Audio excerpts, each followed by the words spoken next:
The rain came without warning, fast and heavy like the sky was grieving, and Lagos traffic stood still in protest. Horns blared. Windshield wipers whipped.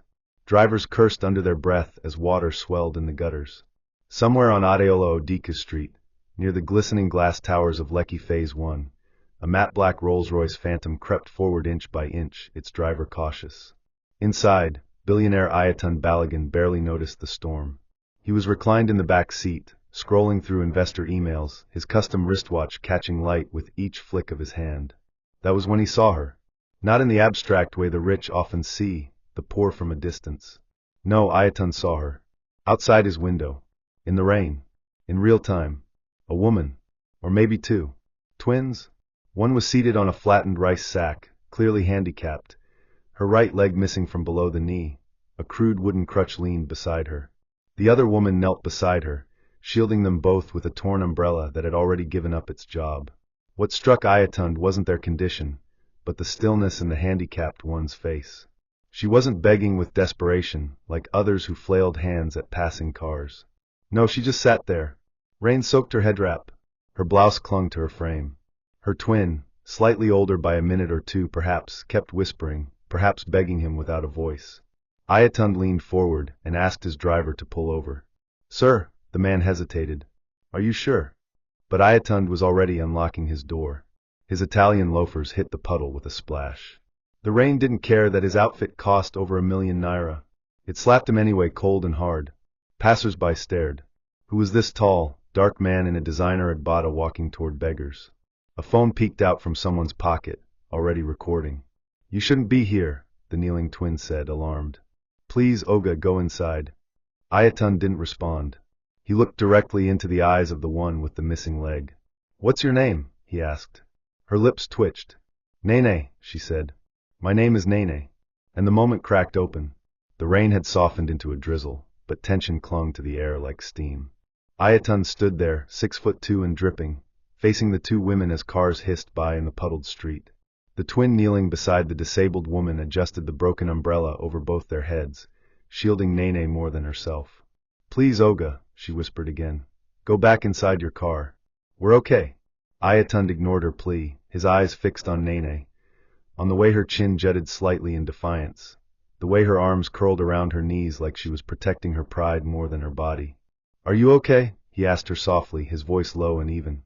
Nene blinked up at him. She had dark circles under her eyes, a faded blouse clinging to her slim shoulders, and a skirt stained from months of rain and dust. But her gaze didn't flicker. "You see me sitting here like this in the rain, and you're asking if I'm okay," she said. Her voice wasn't loud, but it stung. Ayatun took a step back, not out of fear, but out of respect. He pulled a card from his pocket, a crisp white rectangle embossed with gold. "Come see me," he said. "Or call. Just once." He extended it, but Nene didn't move. Her twin, the one who hadn't spoken since his arrival, stood and took the card hesitantly. Nene turned her head away like it was poison. "We're not your charity case," she said sharply. "If this is about pity, carry it and go." Her tone drew stares from a few pedestrians. Ayatun felt something tighten in his chest, not annoyance, but admiration. She wasn't weak. She wasn't trying to impress him. She wasn't pretending. That was rare. "It's not pity," he said, trying again. "I see value in you. I just don't know what kind yet." He stepped away then, walked slowly back to his Rolls-Royce, and slid inside without another word. The driver glanced at him through the mirror, but didn't dare speak. Ayatun didn't explain either. He just stared ahead, water dripping down his face, not from the rain anymore, but from thoughts deeper than he expected to feel on a random Friday. Hours later, the card lay in a puddle next to the curb, soaked and bent at the edges. Nene had flung it there without hesitation the moment he left. "These rich people always think they can buy everything, even people's stories," she murmured. "You should have let it burn in your hand, Ngozi." Her twin didn't respond. She watched the ink bleed on the surface of the paper, watched the number slowly fade, but she didn't leave it there. When Nene turned her back, shivering under their makeshift tarpaulin tent in a nearby alley, Ngozi bent down and picked up the card. She tucked it quietly into the small zip pocket of her nylon handbag, heart pounding. She didn't know why, whether it was curiosity or fear or hope, but something told her not to let that connection die. Not yet. And so, while Nene coughed and slept, curled beside her in the cold, Ngozi sat wide-eyed, watching the rain fall, and wondering what would happen if she made that call. The next morning, the rain was gone but the streets still bore its evidence: slick asphalt, clogged drains, and the lingering scent of soaked dust. Nene was already awake, her crutch beside her and her scarf tied tightly around her head. She stared blankly at the trickle of water flowing past the gutter beside their spot behind the closed bakery, her fingers moving in rhythmic taps against her knee. Ngozi sat opposite her, pretending to clean out their nylon bag of wet wrappers and old biscuit crumbs. But in her pocket the card remained, slightly warped, the ink fading, but the numbers still legible. She had memorized them. She didn't know exactly why, but something inside her had shifted since yesterday. Maybe it was the way the billionaire looked at her sister like she mattered. Or maybe it was the way Nene had thrown away the chance like it meant nothing. Ngozi had always played second to her twin, same face, different fate. But this felt like the first time someone important had noticed them. Not just her. When Nene stood up and walked off toward the mechanic workshop a few blocks away, where she occasionally offered to wash windshields for loose change, Ngozi made her move. She walked into the nearby Mama Put shop and asked to borrow their landline. "Just a quick call," she said, flashing a tired smile. The woman behind the counter hesitated, glanced at her dust-streaked gown, then nodded. Ngozi dialed the number slowly, heart thudding, throat dry. It rang once, then again, and then a man answered, his voice crisp and professional. "Balogun Holdings. This is Mr. Ayatun's direct line." "Who is speaking?" Ngozi almost hung up. Her tongue froze. It's about yesterday. The card. My sister, the one you met in the rain." There was silence, then a familiar voice. Ayatun himself. "Where are you?" he asked calmly. "Can you come to Ikoyi this evening?" Ngozi blinked, stunned. "Me?" she asked. "Or my sister?" Another pause. "Both if possible, but especially her." Ngozi nodded quickly, forgetting he couldn't see. "We'll come," she lied. "We'll be there." That night, Ngozi didn't say a word to Nene. She watched her sister sleep, her leg curled awkwardly, her lips twitching as if in dream or pain. Ngozi's chest felt tight with guilt, but also excitement. She would go. If Nene didn't want this life, maybe she did. After all, wasn't she the one who kept them fed when Nene's pride got in the way? Maybe this was her turn to be seen. Maybe Ayatun would listen. Maybe, just maybe, the world had space for one more voice from the gutter. But deep down, something whispered, secrets built on silence always crumble. And Ngozi had just opened a door she couldn't easily close. Ngozi stood at the tall glass door of Balogun Holdings, her worn slippers a stark contrast against the polished marble beneath her feet. She had scrubbed her face clean and borrowed a faded blue wrapper from a fellow street vendor, just to look a little more presentable. A receptionist raised a brow when she walked in, but didn't stop her, probably already warned by Ayatun himself. Soon enough, she was escorted into his office, a grand room with high ceilings, leather chairs, and floor-to-ceiling windows overlooking the Lagos Lagoon. Ayatun rose when she entered, not with surprise but calm calculation. "You came alone," he noted. Ngozi nodded, wringing her hands. "She doesn't know I'm here," she confessed. "But I had to come." Ayatun gestured for her to sit. "I figured," he said, steepling his fingers. "I wanted to offer your sister something. A position. A purpose." Ngozi's brows furrowed. "A job?" she asked, skeptical. "Of what kind?" He smiled faintly. "Of being herself." Ayatun explained that he was launching a campaign, not a charity, but a public initiative that showed strength from unlikely places. He had seen something powerful in Nene, unspoken dignity, resilience that could not be bought or borrowed. "I want her story," he said. "Told the right way. Through art. Through media. She'll be paid well. No pity. No exploitation." Ngozi's throat tightened. She imagined her twin on TV, being praised while she remained in the background.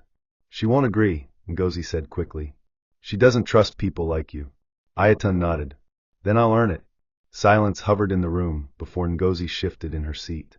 "I can do it," she blurted. "I'm her twin. We look the same. I can speak. I can represent her." Ayatun leaned forward, his eyes narrowing slightly. "You may look the same," he said slowly, "but you don't carry the same weight. I'm not looking for a pretty face. I'm looking for her spirit." That stung.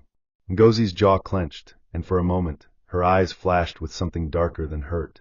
"You don't know her," she said. "She's not what you think." Ayatun's expression hardened. "I know enough to respect her silence more than your ambition." The room felt colder suddenly. Ngozi stood, a bitter laugh escaping her lips. "Be careful, sir," she said softly. "Some truths you admire from afar can destroy you up close." With that, she left, her heart thudding, her fists balled. Outside the building, she didn't notice the wind picking up again, or the clouds rolling in. What she had noticed was simple. This billionaire didn't just see Nene, he wanted her to shine. And if she couldn't control that light, she might burn trying to dim it. That night, Ayatun Balagan sat in his study, alone, the lights dimmed low except for the soft glow of his laptop screen. His fingers hovered over the keyboard, his mind pacing restlessly. He couldn't shake the fire in Ngozi's eyes, or the calm in Nene's silence. Something about the girl, about her, tugged at him deeper than empathy. It was as if her pain knew his name, even though she hadn't recognized his. He opened a secure folder on his system, one that dated back over a decade, back when he was just a junior project manager in his father's company. A file titled 8 Footbridge Collapse, 2015 blinked back at him. With a deep breath, he clicked it. The reports, photos, and memos poured out like buried bones. And there she was, Nene, just 24 then, holding a placard in protest against their company's poorly built wooden footbridge. The same footbridge that had collapsed weeks later, killing 3 school children, and crushing Nene's leg in the process. Ayatun's hands trembled. His father had buried the case with hush money and political favors, painting the protesters as thugs. But Nene had refused to be silenced. She had taken their company to court, representing herself, limping into hearings on crutches. But the system crushed her. Witnesses disappeared. The judge adjourned endlessly. Eventually the case dissolved. She vanished from records. Until now. Until that rainy street. Ayatun leaned back in his chair, swallowing the lump in his throat. All these years, he had never connected the name. Never seen her face up close in the reports. Never realized his success had grown from the silence of her pain. Outside, thunder rumbled. His phone buzzed. A message from his assistant. "Tomorrow's meeting with the minister has moved to 9 a.m. Do you still want us to send the proposal draft?" Ayatun stared at the screen, then typed back. "No. Cancel it. I'll be an ape." At dawn, while Lagos stirred to life in traffic fumes and bus horns, Ayatun was already on the coastal highway in his Lexus SUV, alone. No entourage. No driver. Just him and the file. He needed to see the bridge again. The place where it all started. The place where he inherited guilt he never paid for. The wooden planks had long been replaced by a shiny steel walkway. Children skipped across it now, and hawkers called to early passers-by. But Ayatun's eyes weren't on them. He stood where the old wood once cracked, trying to imagine the sound of bones beneath it. A woman walked by and frowned. On. Oga Ayatun? From the TV?" He forced a smile, nodded, and walked away. When he returned to his car, he opened the file again. One photo, one blurry image of Nene holding her placard, blood on her leg, eyes wild with pain, stared back at him. "I owe you more than a job," he whispered. "I owe you your story." Ayatun returned to Lagos with a heaviness he had never carried before. By late afternoon, the sky was bruised with rain again, as if the weather itself remembered the past. He parked a few streets away from the corner where he first saw Nene and her twin. For a while, he sat behind the wheel, watching the life that churned around them. Hawkers waving plantain chips in drivers' faces, Kiki drivers haggling, the slow crawl of survival that neither pitied nor forgave. When he finally stepped out, Nene was there, seated on her mat, her good leg folded beneath her and the other stretched stiffly forward. She looked up at him without surprise, as though she had been expecting this return. "I said I don't need your pity," she called before he could speak. Her voice was steady, but her jaw flexed with an old resentment. Ayatun walked closer, crouched low so their eyes met. The rain began to fall again, warm and insistent. "It's not pity," he said. "It's accountability." She frowned, the rain dripping from her chin. "Accountability?" she echoed, her tone soft with mockery. "Do you know how many men in Igbadas came here to tell me that word? And how many left after the first camera flash?" He opened the folder and held out the faded photograph, the one where she stood with her placard and her bloodied leg. Her breath caught. For the first time since he met her, her eyes shifted. She looked away. "What do you want me to say?" she whispered. "That you ruined my life? That I wake up every morning with pain that never leaves?" Ayatun swallowed the guilt that climbed up his throat like bile. "No," he said quietly. "I want you to tell me what you need." A Kiki sped past, splashing muddy water across her mat. She didn't flinch. I need you to disappear, she said finally, her voice raw. Because every time you stand in front of me, I remember who I was before your company broke me. Then she gripped the edges of her mat and tried to pull herself away. But the rain made the ground slick.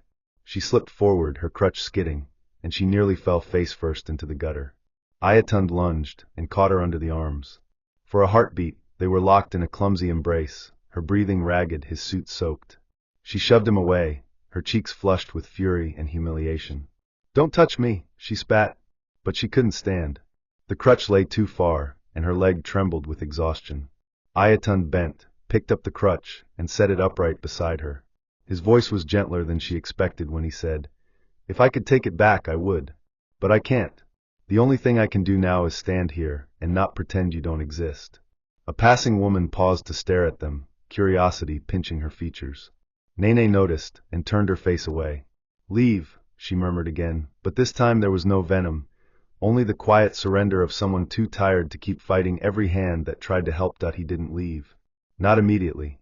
He waited until she'd regained her balance, until she could look him in the eye without shaking, and then he spoke softly. "If you change your mind," he said, "the offer still stands." She said nothing, only watched him walk back to his car, the folder pressed against his chest like a shield against the storm. When he drove away, Nene finally allowed herself to tremble. Not from the rain, but from the memory of her own voice, how small it sounded, confessing that pain. A part of her wished she could take it back. Another part wished she'd said more. The next day dawned hot and cloudless, as if Lagos had decided to forget the rain ever fell. Nene rose before sunrise, her bones aching from a night spent half sitting on the mat, unwilling to lie down in the dampness. Ngozi was still curled under a scrap of tarp, breathing slow and shallow. For a moment, Nene studied her sister's face, the lines at the corners of her eyes, the way her lips parted in sleep. She remembered the years they'd spent scraping by, the endless days of hustling, of promising each other that tomorrow would be better. But tomorrow never came, at least not for her. With a sigh, she reached for her crutch and struggled to her feet. She wanted to be moving before anyone noticed her vulnerability. Pity was worse than hunger. She was halfway across the street when a horn blared, and she turned to see the black Lexus creeping alongside the curb. Ayatund again. She shook her head in disbelief. The man was relentless. He stepped out and approached her carefully, as though she might bolt. "You shouldn't be out here," he began, but she cut him off. "And you shouldn't be here either." She gestured around her with the crutch. "This isn't your world. This is mine." He looked past her to Ngozi, still sleeping under the tarp, and then back at her face. "I don't care," he said simply. "I can't pretend this is acceptable." She snorted. "Acceptable to who?" "To you." Her crutch wobbled under her weight. She shifted, trying to steady herself, but the movement jarred her hip. Pain flared, white-hot and blinding. Her breath caught in her throat. Before she could recover, her leg buckled. In an instant, she was falling. The last thing she saw was Ayatund lunging forward, arms outstretched. When she came to, she was lying on something soft, a leather seat, she realized dimly, and cool air brushed her face. A car door slammed. She blinked up and saw the inside of the Lexus, the ceiling lights glowing faintly overhead. Panic shot through her chest. "No," she croaked, pushing herself upright. "No hospital. No charity. Take me back." Ayatund appeared at the door, his brows drawn. "It's not charity," he said. "It's basic decency." She tried to climb out, but her body refused to cooperate. Every joint felt brittle. "You don't get to decide what's decent," she whispered. "Not for me." But her voice was weakening. She could feel the heat blooming under her skin, an infection she had ignored for too long. Ayatund placed a hand on her shoulder. "I'm taking you to a doctor," he said quietly. "And you can hate me later." She didn't have the strength to argue. As the engine roared to life, she closed her eyes and let darkness swallow her whole. When Nene woke, the world was too white. White walls, white sheets, the antiseptic bite of disinfectant in the air. She tried to sit up, but her body felt heavier than sandbags. A nurse with kind eyes hurried over. "Easy," she murmured. "You were very dehydrated." "And your leg," she didn't finish. Nene looked down, heart hammering, but her leg was still there, swathed in fresh bandages. Relief was a cruel thing, it made her want to weep. But she swallowed it. The door opened and Ayatund entered, his shirt sleeves rolled up, eyes clouded with something between guilt and exhaustion. He waited until the nurse stepped out before speaking. "You have a severe infection," he said quietly. The doctor says you've been ignoring it for months. If it spreads any further— I know, she interrupted, voice hoarse. I know what happens. Silence stretched between them. I paid the bill, he added. Don't, she whispered. Don't do that. Don't make me owe you. He took a slow breath. You don't owe me, he said. I owed you long before I ever saw your face. She stared at the ceiling, unable to look at him. If you really believe that, she said finally, then let me leave. He didn't answer. He couldn't. Because in that moment, he knew that letting her go would be the easiest way to absolve himself, and the most cowardly. Instead, he walked to the window, looking out over the city skyline, the traffic already snarled in early rush hour. You don't have to forgive me, he said without turning. But I'm not going to vanish because it's convenient for you. The anger drained out of her as quickly as it had flared. In its place was a tired resignation. What do you want from me? She asked, voice as thin as a whisper. He turned then, and the answer came simply. I want you to walk again. And when you do, I want you to decide, without pain, who you are going to be. His words pressed against her like a weight she hadn't asked to carry. But she could not deny the quiet truth in them. She closed her eyes, too tired to fight anymore. Somewhere in the hallway, she heard Ngozi's voice, high-pitched, frantic. A nurse tried to calm her, but her sister's anxiety spilled into the room like a storm. Nene wanted to rise and tell her it would be okay, but she couldn't. She was too busy grappling with the strange possibility that maybe, for the first time in her life, she wasn't alone in her suffering. And that realization, so simple, so human, terrified her more than any pain ever had. Ngozi paced the private hospital lobby like a caged animal. Her wrappers were stained from dust, her hair untidy, and her voice was rising with each minute. I want to see my sister, she barked at the nurse again. Her eyes darted everywhere, at the marble floors, the large glass chandeliers, the soft jazz playing through invisible speakers. Everything felt too clean, too polished, too far from the world she knew. But what bothered her most wasn't the decor, or even that Nene was being cared for by strangers. It was who had brought her here. Ayatun Balagan. The man Nene had warned her about. The man she had tried to reach first. The thought clawed at her chest like jealousy wrapped in panic. When the nurse finally relented and opened the ward door, Ngozi rushed in only to stop short. Nene lay propped on a bed, glowing in soft light, her face calm, too calm. And beside her, seated like he belonged, was Ayatun. The same man who once looked past people like them. Now he looked at Nene like she was the whole skyline. Ngozi's voice cut through the room like a whip. So this is what we've become now. A charity case in silk sheets. Nene flinched. Ayatun stood slowly. She's not a charity case. She's a survivor, he said. Ngozi scoffed. Oh please. You weren't there when we slept in kiosks or bathed with sachet water. You didn't hold her when she screamed through infection. But now you wear suit and speak big grammar. Her eyes darted to her sister. What did he give you? A new leg? A new life? Nene's face tightened. He gave me a chance, Ngozi. Something you threw away because of your bitterness. Silence. Cold. Heavy. The words hung between them like shards of broken glass. Ayatun gently stepped away to give them space. As he left, Ngozi's voice dropped to a dangerous whisper. He doesn't love you, Nene. He just loves what saving you makes him look like. Then she turned and stormed out. But she wasn't done, not yet. If Nene wanted to play the favorite, Ngozi would remind her what jealousy could birth. Secrets, threats, and revenge born from betrayal. Later that night, when the hospital dimmed and only soft hallway lights remained, Nene couldn't sleep. Her legs still throbbed from the cleaning and antibiotic drips, but it was her heart that ached more. She replayed her sister's words over and over. He doesn't love you.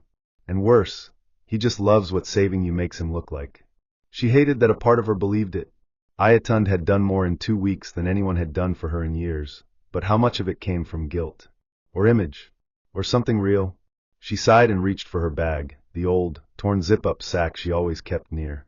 Digging through it to distract herself, her fingers grazed the edge of a thin paper, long forgotten.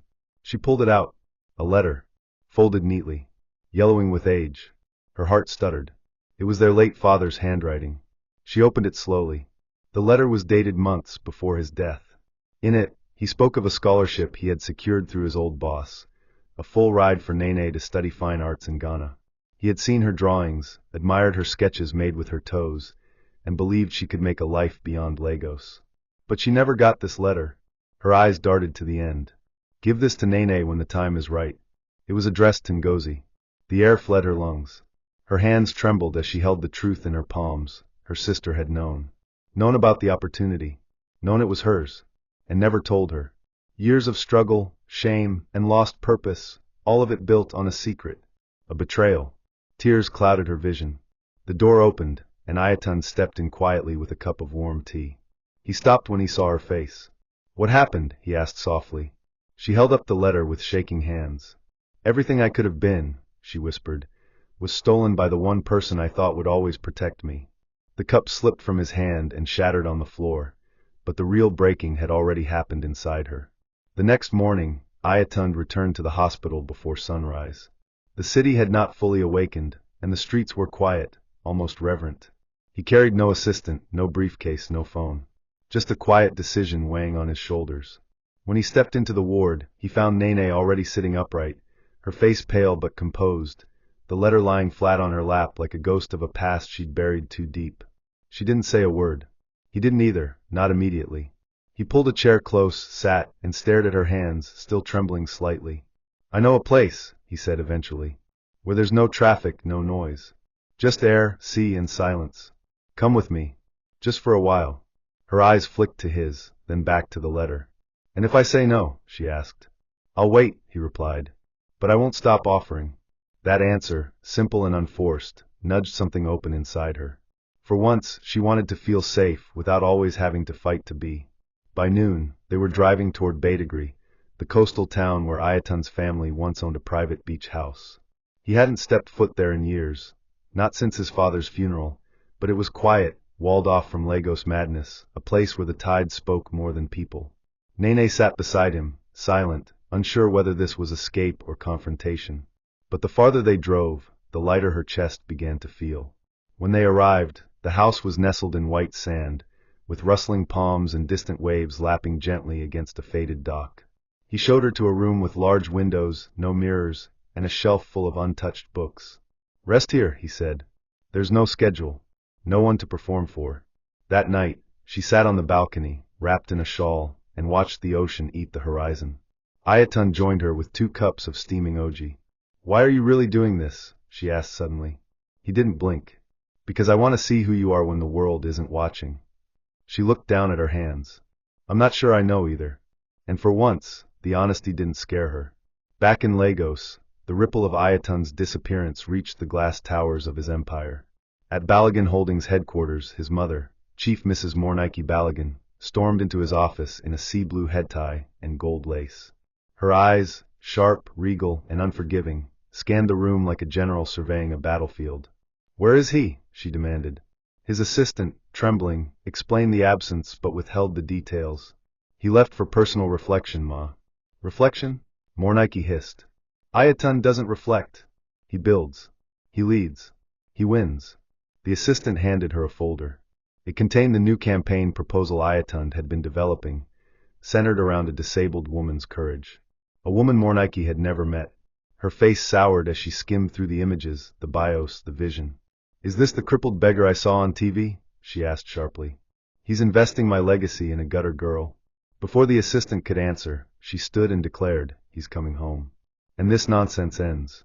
The next day, she arrived unannounced at the Badagree Beach house, her convoy kicking up dust like a sandstorm. Ayatun met her at the gate, shirt untucked, eyes tired but unshaken. "Mother," he said, voice neutral. She stepped down, heels crunching on gravel. "Tell me this is just pity," she said. "Tell me you haven't disgraced this family by playing house with a cripple from the gutter." Behind him, Nene stood on the porch, her crutch in one hand, the other holding a half-finished sketch she'd been drawing with her toes. She heard every word. Ayatun didn't flinch. "She has more dignity than anyone I've ever met, including in this family." Mornike's face darkened. "You will choose," she said. "Her, or everything we built." Ayatun looked past her to the sea. "Then maybe what we built was never worth keeping," he said. That night, when the convoy vanished and the dust settled, Nene walked to where he sat on the beach. "You didn't have to do that," she said quietly. He looked up at her, the fire casting soft shadows across his face. "But I wanted to," he replied. And in the crackle of silence, something unspoken passed between them, trust born not of words but of what was risked to keep it. The calm didn't last long. It never did, not when pain had relatives. 3 days after the confrontation with Ayatun's mother, the beach house felt lighter, as though a storm had passed and left still waters behind. Nene was healing slowly. Her leg was responding to the antibiotics, her appetite had returned, and she had started to laugh in full again, albeit rarely. On one warm morning, she brought out an old sketch pad and began painting with her toes. Bold strokes, vivid color, fierce expression. Ayatun watched from a distance, amazed. I was right, he muttered to himself. There's a whole world inside her. That afternoon, while he went to town to restock supplies, Nene sat under a palm tree, humming softly, sketching. She didn't hear the car pull up at first. It wasn't until she smelled the sharp scent of vanilla perfume that she froze. Ngozi stood a few feet away, her body slimmer, eyes hollow but still full of fire. You're enjoying this, aren't you? She asked. Nene slowly turned, her hands trembling slightly. How did you find me? Ngozi shrugged, stepping closer. Your name's been trending. Mystery muse of the billionaire. People are whispering. I just followed the noise. Nene sat up straighter, her crutch resting by her side. Why are you here? She asked. Ngozi's eyes glossed over. To say I'm sorry, she said. I shouldn't have hidden that letter. I was scared. I thought if you left, I'd be forgotten. We were all we had, Nene. Her voice cracked. I just wanted something to be mine. For a moment, neither spoke. Then, slowly, Nene extended her hand. You're still my sister, she whispered. Even when it hurts. Ngozi fell into her arms, sobbing into her lap, murmuring apologies like broken rosaries. But peace has its own expiration date. That night, as the wind picked up again and the beach howled faintly in the distance, Nene collapsed beside her bed, clutching her chest. Ayatun rushed to her side, shouting for help, but she couldn't speak. Her skin was clammy, her body shaking. She was fine all day, he muttered, panic slicing his voice. The house staff helped lift her back onto the mattress. The doctor arrived within 30 minutes, took samples, ran tests, and returned with a quiet, serious face. She's been poisoned, he said. Ayatun's world narrowed to a dot. What do you mean poisoned? He barked. How? The doctor looked at the tea flask by the window. Likely ingested. Not enough to kill, but to weaken. Ayatun's mind spiraled. Nene had only drunk tea once that day, and it was the one Ngozi had made that he stormed to the guest room, heart thudding. Ngozi sat on the edge of the bed, her face unreadable. What did you do? He growled. She looked up, blinking slowly. She always gets everything, she said quietly. Even when I apologize. His hands clenched. You tried to kill her? Ngozi stood. No. Just remind her that she's fragile. Ayatun stared at her like he was seeing her for the first time. You're going to leave this place, he said coldly. And you'll never see her again. Ngozi's face twisted. She was mine before she was yours. Ayatun didn't flinch. And she'll still be standing long after you disappear. As he slammed the door shut, he felt the tremble in his spine, not from fear, but fury. That someone so close to Nene's blood could betray her heart. He walked back to Nene's room, and found her stirring slightly, eyes fluttering. You're safe now, he whispered, taking her hand. But even in sleep, a tear slipped down her cheek. By dawn, the air was heavy, not with rain, but with revelation. The doctor confirmed the presence of a slow-acting compound in Nene's blood, likely slipped into the herbal tea Ngozi had insisted on brewing. Ayatun took no chances. He filed a private security report and handed over video footage from the house's hidden cameras. In one frame, Ngozi was clearly seen entering the kitchen alone, tampering with the flask before offering it to her sister. When confronted with the evidence by police, she didn't cry. She didn't beg. She only laughed, a low, tired sound, hollow like an old drum. She took everything, she murmured. She took the light. I only wanted her to feel small again. The officers bundled her away. And just like that, the woman who had been Nene's shadow since birth disappeared from her life, not with an apology, but with a silence so loud it cracked something inside her. Nene didn't speak much the following days. The betrayal was too close, too raw. Her recovery continued, but her eyes no longer danced during her paintings. Ayatun tried everything, music, jokes, even awkward poems read from his phone, to draw her out. But nothing landed. Until one evening, as the sky burned orange over the beach, Nene looked at him and asked, "Why didn't you give up?" He paused. "Because something about you told me, if I could stand beside you long enough, you'd remember how to stand tall again." She nodded, eyes moist. "I think I'm ready to go back to Lagos," she whispered. He helped her pack the next morning. As they drove back, her head resting against the window, Ayatun glanced at her and knew. The fire was still there, it had just been sleeping. The return to Lagos was not quiet. Nene's story had leaked. Somehow, someone from the hospital had sold it. Pictures of her artwork went viral. "One-legged woman paints with toes," the captions read. But what stunned the public more wasn't the paintings. It was her, the way she walked out of Ayatun's car in a flowing gown, using a sleek prosthetic leg custom-built by a UK firm Ayatun had commissioned in secret. Cameras flashed. Reporters gasped. But Nene didn't flinch. She walked straight into the gallery opening Ayatun had organized in her name. Dozens of her paintings lined the walls. Beneath each one, artist Nene Chisholm. At the center of the hall was her most powerful work, an image of two twins facing opposite directions, one vibrant with color, the other fading into shadows. The painting was titled, "I Forgive You." As the guests applauded, Ayatun stepped onto the stage. "When I first met Nene, she had nothing, but gave me more than anyone ever had. She reminded me what humanity looks like," he said. Then he turned to her, pulled out a small box, and knelt. The room froze. "Nene Chisholm, you taught me how to stand when I had everything, and how to kneel when I finally understood love. Will you be my wife?" Gasps rippled. But Nene didn't cry. She didn't tremble. She stepped forward, took the ring gently, and slid it on her own finger. "Only if you promise to keep seeing me, even when the world stops watching," she said. "Always," he replied. From the back of the gallery a girl whispered, "She was just a beggar." And another replied, "No. She was just waiting for someone to see her worth." And that was what shocked her the most. Not the proposal, not the ring, but that someone finally saw her and never looked away. Thanks for watching. Don't forget to like and subscribe and put on post notifications.